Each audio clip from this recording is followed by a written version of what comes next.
Hello everyone, my name is Gisele, the founder of Neurodiverse Initiative. And I'm Edgard, Gisele's husband. Are you? I am. And this is part 1 of our couple series. Welcome.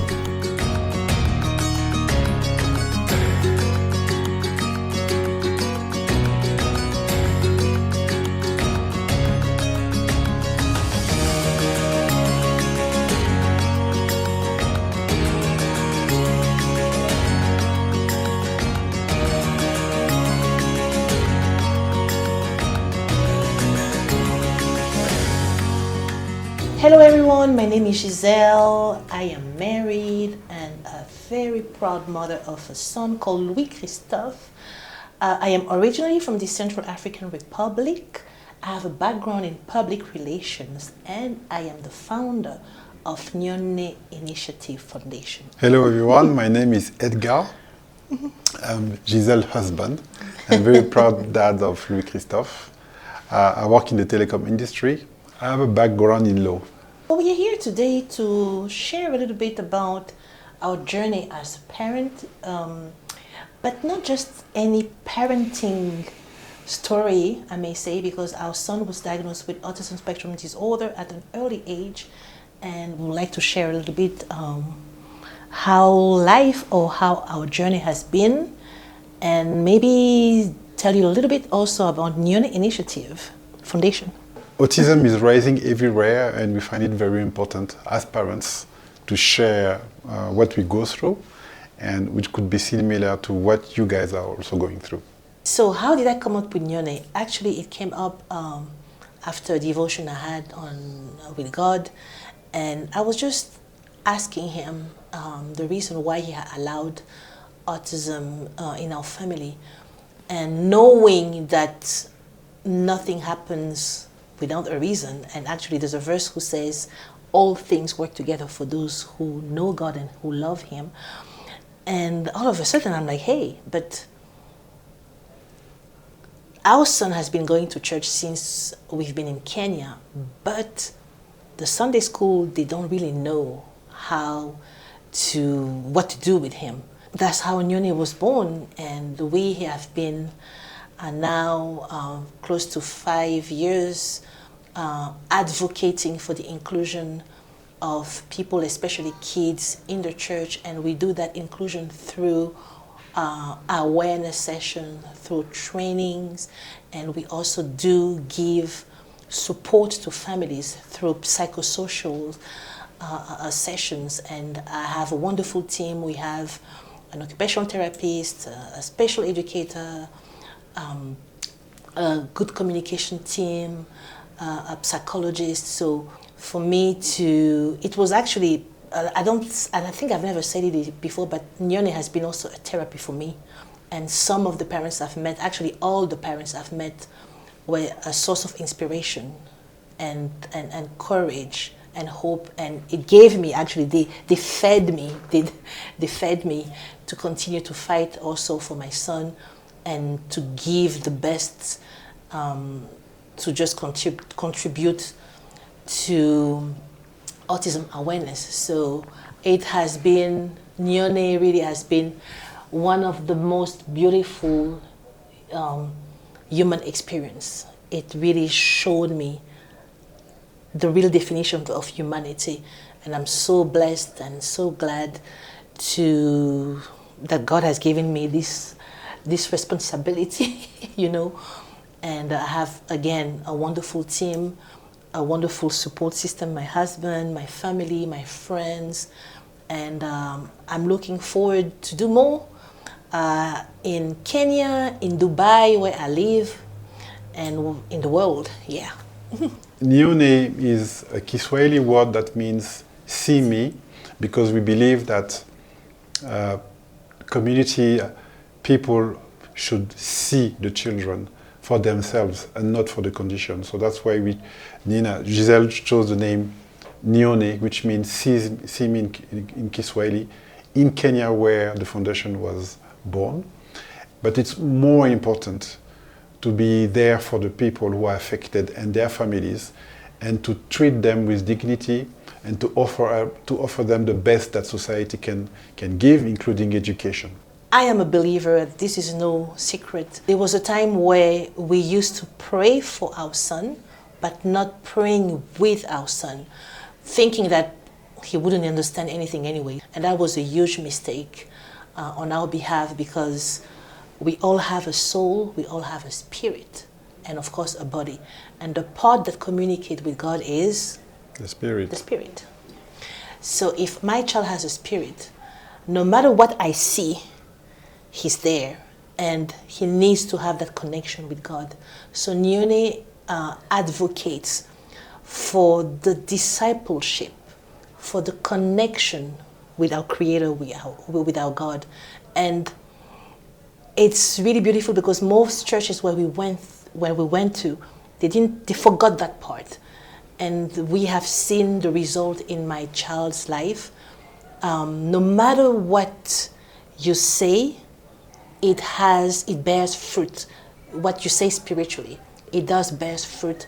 And it's very important that our kids, people with autism, have a connection with God, but most importantly, all of us. I think discipleship was not just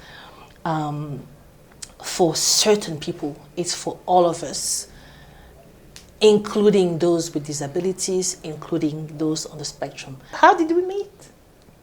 So we met back in France, and we were in the same choir, the same church. I saw her first, and then we became friends. But it would take more time, where we were back in the Central African Republic, where I would make my move. So yes, the funny thing, as you said, we've met at church, ICC, Paris. So shout out to all the brothers and sisters from that church. And the funny thing is, he couldn't sing, because he couldn't sing. No, he can sing, but in his own way. And I think in my own way. Yeah, in his own way. And I think it's just a way of God of bringing us together. So we're in the choir, and then yeah, the rest is history. So the first time I saw Gisele, I found that she was very beautiful, and I thought maybe she's a model or something like that, or she's working as a flight attendant, something like that. Oh my goodness, wow, I didn't know that. The very first time I saw Edgard, I saw a tall guy, and I also found him very handsome. To be honest, I found, to me, he was like the most handsome man at our church at that time, but I didn't have any feelings, I was just like, oh wow, that's a very handsome man, and that's it. And I found him also to be very calm. I even thought he was actually very shy, but that's the first impression I had. I think she's always in a good mood, and she's very energetic. She's always vibrant and willing to give. I have a joke. I always say she has a mercy ministry, because she's always giving. The thing I really love about Edgard, my husband, is the fact that he's humble, because he knows so much, and about different topics. Ask him things about politics, ask him things about the Bible, ask him things about autism. There's so many things he knows, so that's something that I really admire. But I also like the balance, because I'm very energetic and I'm very spontaneous. And I don't think it's bad, but sometimes he brings that balance, because he's always like poised. And I love that about him. And I also love the fact that he's a good father, and he could be a better husband. No, I'm joking. I'm joking, but I also love the fact that, my son and myself, we are his priority. I know he could give his life for us, and that's something that makes me love him more. Look, people, I'm a foodie. I love good restaurant. That's something that really, I love just good restaurant. That's the things that makes me happy. Nice ambience, getting to dress, that would be the perfect date for me. And of course, traveling. Yeah, I love traveling, because I also like good hotels. But yeah, that's actually things that we love to do that I love. So yeah. Okay, so the perfect date for me also is a nice restaurant, maybe in a nice hotel, or a very good place, culinary arts. And then maybe a good movie, because I like going out and watch movies. I like thrillers. I like action movies. I like historical movies. I like Gladiator, for example. And I also like when we go to the mall together. Not necessarily to spend money, but it's part of, I think, my love language. I like his company, even if we don't do anything. To me, it's important.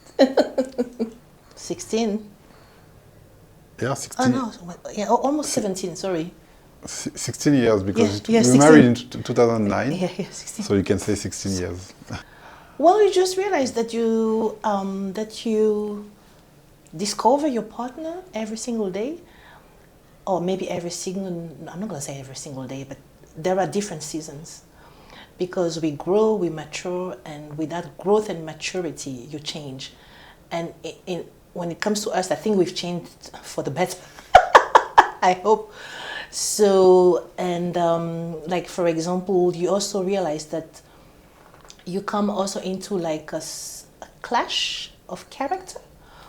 And he's like, I'm very much outspoken, he's very much poised. So what you need to know is you're not there to change the person. You need to let the person be. But at the same time, you need some kind of common ground, some type of balance to be happy. Because you can't just be super outspoken and then super calm and poised. You need some kind of balance. Sometimes, if I'm very bubbly, I need to know how to calm down. And sometimes when he's too quiet, he also needs to speak. So it's just about the balance. But the key is we are not there to change people. I'm not there to change him, and he's not there to change me. He's there to help me become a better version of myself with everything that I am, with everything that I love. And I am also there to help him become what God has called him to be without changing his personality, but improving whatever he is for him to be a better man. So the most unexpected thing in marriage for me is really how you move from you or me to us. How you start to think about you as a whole family, as a couple. You know, you used to do things on your own, now you do things together. It's funny how you think first about the us before you think about the me. So that's the most outstanding thing for me in marriage.